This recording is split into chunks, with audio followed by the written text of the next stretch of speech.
Hey guys, I'm going to show you how to do your Avid remote binder check on SeeSaw. First thing you want to do is log onto SeeSaw, and you can go to seesaw.me and you should get a login. Click on that and then you will get I'm a teacher, but since I've already made a sample class, it immediately takes me to my sample class. But you'll click on I'm a teacher, and you'll need to create a sample class because we don't have classes populated with students yet. So once you create a sample class, you're going to go to Activities. And then down here, you will browse the activity library. And I've already created this and shared it to the school and district site. So you have three choices. Click on the school and district, and use the drop-down arrow and choose sunflower, and then you'll see that it shows right up. Another alternate way to search for it is down here under home learning. You can click on that and it shows up there. Okay, once you see it in the library, you need to click on it and everything's done for you. The only thing you would have to do is click on these three, and you want to make a copy of it, because then instead of being Molly Sokup's activity, it would become your activity. And that's your choice.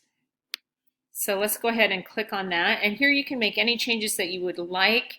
If you want to add voice instructions to make it more accessible to younger children or ELL students, or for your SPED students, you can also add some photos or media if you would like to. And then once you have made any changes that you like, you can also change the template if you wanted to. Once you've made any changes that you like, let me click out of that. Then you're going to save it. And when you save it, it saves it to your personal library so that you don't have to go back to the school library next time to find it. So I'm not going to save it since it's already in my name. Then when you assign it, click on Assign. And so I just have the one student, sample student. This would also populate with all of your students, and you could select if you just had a few you wanted to send it to or everyone you wanted to send it to. Then you can either schedule a time that you would like to or a date. I'm going to do it immediately and assign it so you can see what it looks like. And then you can view it as a student by clicking Add Response, Sample Student.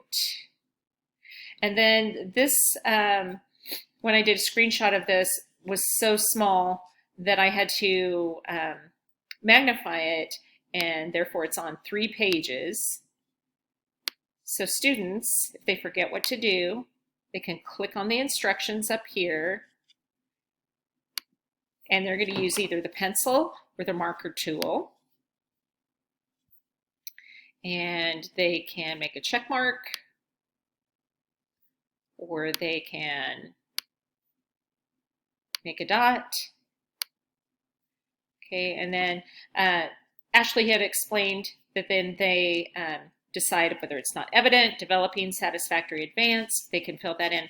And then at this point, you want them to either take photos, take a picture of their supply pouch, or a video of their supply pouch, extra paper, everything, so that they can show evidence that those things are indeed in their binder and complete.